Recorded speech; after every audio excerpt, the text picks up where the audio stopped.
Hey everybody, welcome back to Investing with Wesley. I think it's safe to say that not everybody has excess funds that they can just give away to people for investment advice. And because of that, not everyone can hire an investment advisor or financial advisor. So today's episode, I want to talk to you about DIY investing and how you can make a killing in the stock market completely by yourself with the right knowledge. Let's get into it. Now to start off, there is a lot of people out there that either can't afford or just don't want to pay for a financial advisor, so they attempt to do what's called DIY investing. Well, the more appropriate name for DIY investing is either self-directed or self-managed investing. And this is exactly what it sounds like. It's investing into the stock market, creating the portfolios, doing all the research yourself so that you don't have to pay an advisor some sort of fee to do it for you. Now, when it comes to hiring an advisor or doing it yourself, there's pros and cons to both. A big pro for doing it yourself is that you save money on the fees, thus giving you more money to put into the stock market. But a big con is that it has a giant learning curve, and if you mess up, you can lose a lot of money. And the opposite is true. If you hired an advisor, you'd be spending money on fees, which means less money goes into your investments. But you have a professional with hopefully a lot of experience and knowledge that can help recommend exactly what stocks you want to have in your portfolio.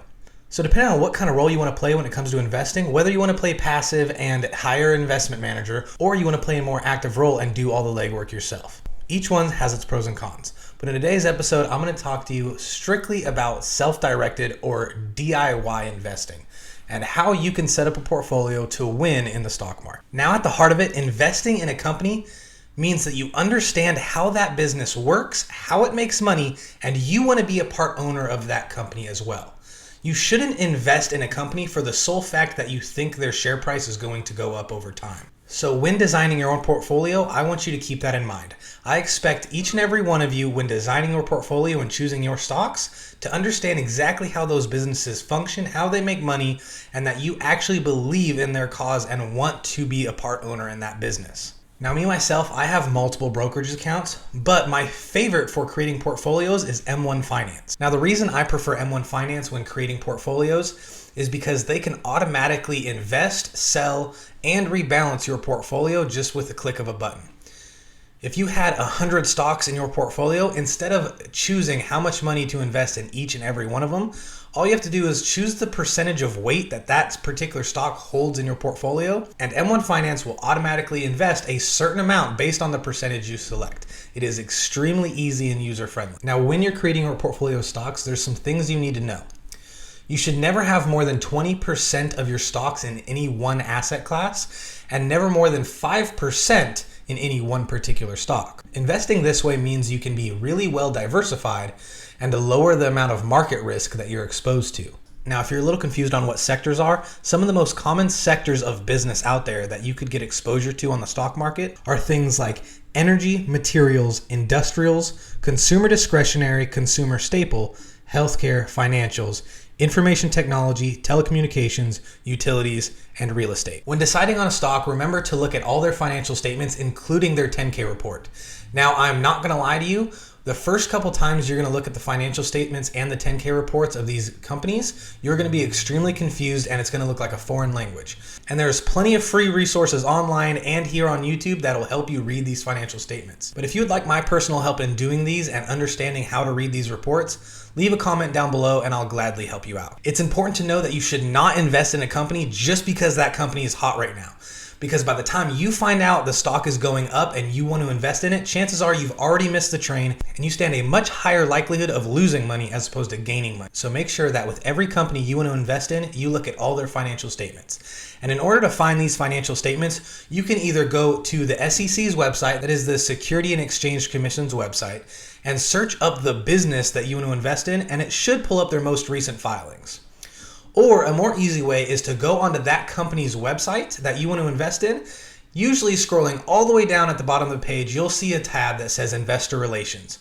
Click on that and that'll give you all the financial documents you need to review. Now, once you create your portfolio, you should review it and rebalance it every quarter. The reason you should do it every quarter is so that you can play a more active role in reviewing how your individual companies are doing. If you notice one particular company quarter after quarter continues to do terribly, then you might want to lower the exposure that particular company has within your portfolio. Or if after you review the company's financials, you find out it's just having a bad time, but it is still a very lucrative and profitable business, maybe increase the weight inside your portfolio. That way more money goes to that while the stock is down.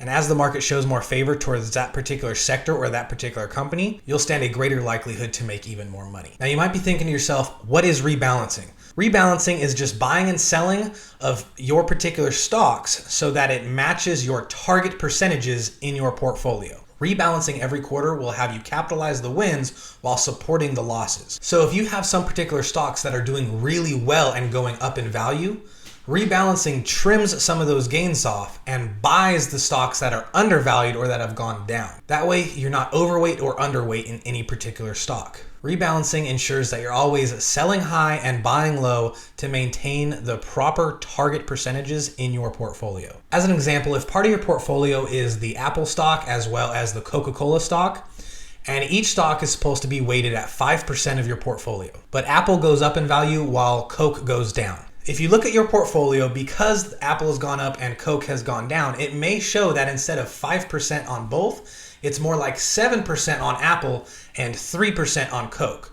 So rebalancing your portfolio would sell a little bit of Apple and buy more Coke. That way you capitalize on your gains and support your losses by buying more while they're down. And eventually within time, Coke will go up and Apple will go down, and you rebalance again and continuously buy low and sell high. Now I want to point out that doing the research yourself is what's going to save you the most amount of money. Because if you want to DIY invest, but you're still choosing very expensive ETFs or mutual funds, you're still going to pay an arm and a leg in fees. But you got to remember, each ETF and each mutual fund invests in individual stocks or bonds. So if you want to save yourself that much more money, instead of investing in these mutual funds, look at what these mutual funds are investing in.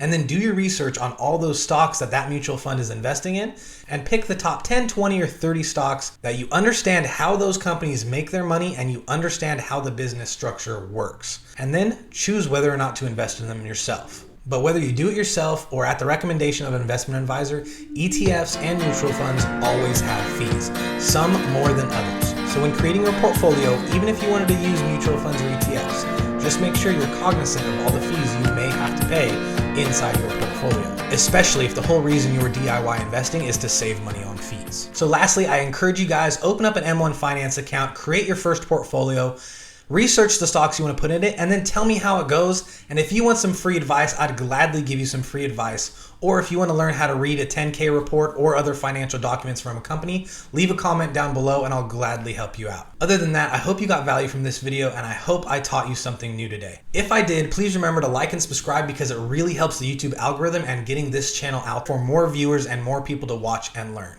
Until our next video, have a good one.